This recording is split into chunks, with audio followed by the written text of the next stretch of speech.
My Chinese name is Chen Liyu. English name is Joyce. My student number is 26. I'm freshman at NCUE.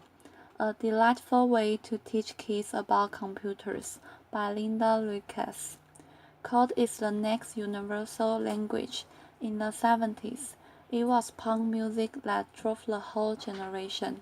In the 80s, it was probably money. But for my generation of people, software is the interface to our imagination and our world. And that means that we need a radically more diverse set of people to build those products. To not see computers as a mechanical and lonely and boring and magic. To see them as things that they can tinker and turn around and twist and so forth. My personal journey into the world of programming and technology started at the tender age of 14. I had this May teenage crush on an older man, and the older man in question just happened to be the then Vice President of the United States, Mr. Al Gore. And I did what every single teenage girl would want to do. I wanted to somehow express all of this love, so I built him a website. It's over here. And in 2001, there was no Tumblr, there was no Facebook, there was no Pinterest, so I needed to learn to code in order to express all of this longing and loving. And that is how programming started for me. It started as a means of self-expression. Just like when I was smaller, I would use crayons and Legos. And when I was older, I would use guitar lessons and theater plays. But then, there were other things to get excited about, like poetry and knitting socks and conjugating French irregular verbs and coming up with a make-believe words and Bertrand Russell and his philosophy. And I started to be one of those people who felt that computers are boring and technical and lonely. Here's one thing today. Little girls don't know that they are not supposed to like computers. Little girls are amazing. They are really good at concentrating on things and being exact and then ask amazing questions like what and why and how and what if. And they don't know that they are not supposed to like computers. It's the parents who do. It's us parents who feel like computer science is this esoteric, weird science discipline that only belongs to the mystery makers. That is almost as far removed from everyday life as, say, nuclear physics. And they are proudly right about that. There's a lot of syntax and controls and data structures and algorithms and protocols and paradigms in programming. And we as a community, we've made computers smaller and smaller. We've built layers and layers of abstraction on top of each other between the man and the machine to the point that we no longer have any idea how computers work or how to talk to them. And we do teach our kids how the human body works. We teach them how the combustion engine functions, and we even tell them that if you want to really be an astronaut, you can become one. But when the kids come to us and asks, so what is bubble sort algorithm? Or how does the computer know what happened when I press play? How does it know which video to show? Or Linda, is internet a place? We adults, we grow oddly silent. It's magic, some of us say. It's too complicated, the others say. Well, it's neither. It's not magic and it's not complicated. It all just happened really fast. Computer scientists built these amazing, beautiful machines, but they made them very foreign to us. And also the language we speak to the computers so that we don't know how to speak to the computers anymore without our fancy user interfaces. And that's why no one recognized that when I was conjugating French irregular verbs, I was actually practicing my pattern recognition skills. And when I was excited about knitting, I actually was following a sequence of symbolic comments that included loops inside of them. and let Bertrand Russell's lifelong quest to find an exact language between English and mathematics found its home inside of a computer. I was a programmer, but no one knew it.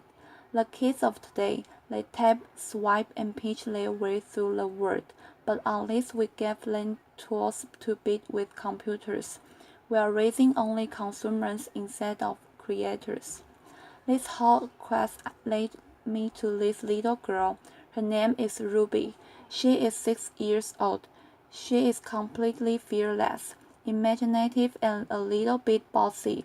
And every time I would run into a problem in trying to teach myself programming, like what is object-oriented design or what is garbage collection, I would try to imagine how a 6-year-old little girl would explain the problem. And I wrote a book about her and I illustrated it, and the thing Ruby taught me go like this. Ruby told me that you are not supposed to be afraid of the box under your bed, and even the biggest of the problems are a group of tiny problems stuck together. And Ruby also introduced me to her friends, the colorful side of the internet culture. She has friends like the snow leopard, who is beautiful but doesn't want to play with the other kids. And she has friends like green robots, they are really friendly but super messy.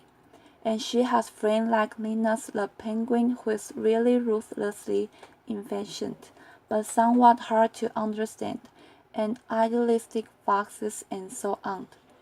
In Ruby's world, you learn technology through play, and for instance, computers are really good at repeating stuff, so the way Ruby would teach loops goes like this. This is Ruby's favorite dance move. It goes clap, clap, stomp, stomp, clap, clap, and jump. And you learn counter loops by repeating that 4 times. And you learn while loops by repeating that sequence while I'm standing on one leg. And you learn until loops by repeating that sequence until Mom gets really mad. Laughter. And most of all, you learn that there are no ready answers. When coming up with the curriculum for Ruby's world, I needed to really ask the kids how they see the world and what kind of questions they have, and I would organize playtesting testing sessions. I would start by showing the kids these 4 pictures. I would show them a picture of a car, a grocery store, a dog, and a toilet. I would ask, which one of these do you think this is a computer? And the kids would be very conservative and go, none of this is a computer. I know what a computer is. It's the glowing box in front of which mom or dad spends way too much time. But then we would talk and we would discover that actually a car is a computer. It has a navigation system inside of it, and a dog might not be a computer, but it has a color, and the color might have a computer inside of it. And grocery stores that have so many different kinds of computers, like the cashier system and the burglar alarms. And kids, you know what? In Japan, toilets are computers, and there's even hackers who hack them. Laughter. And we go further, and I give them these little stickers with an on-off button on them. And I tell the kids, today you have this magic ability to make anything in this room into a computer. And again, the kids go, sounds really hard. I don't know the right answer for this. But I tell them, don't worry, your parents don't know the right answer either. They've just started to hear about this thing called the Internet of Things. But you kids, you are going to be the ones who are really going to live up in a world where everything is a computer. And then I had this little girl who came to me and took a bicycle lamp, and she said, this bicycle lamp, if it were a computer, it wouldn't change colors. And I said, that's a really good idea. What else could it do? And she thinks and she thinks, and she goes, if this bicycle lamp were a computer, we could go on a biking trip with my father, and we would sleep in a tent, and this biking lamp could also be a movie projector. And that's the moment I'm looking for. the moment when the kids realize that the world is definitely not ready yet. That a really awesome way of making the world more ready is by building technology and that each one of us can be a part of that change. Final story. We also built a computer and we got to know the bossy CPU and the helpful RAM and ROM that help it remember things. And after we've assembled our computer together, we also designed an application for it.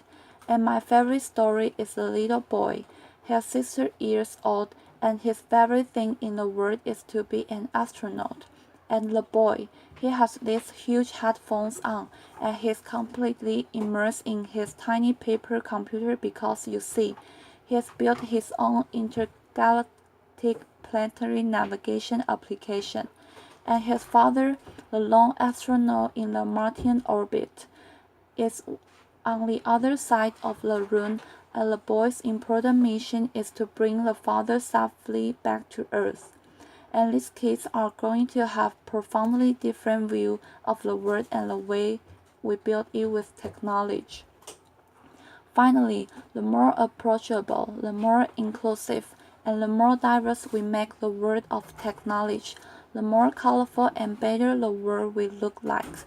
So, imagine with me, for a moment, a world where the story we've tell about how things get made don't only include the 20-something-year-old Silicon Valley boys, but also Kenyan schoolgirls and Norwegian librarians.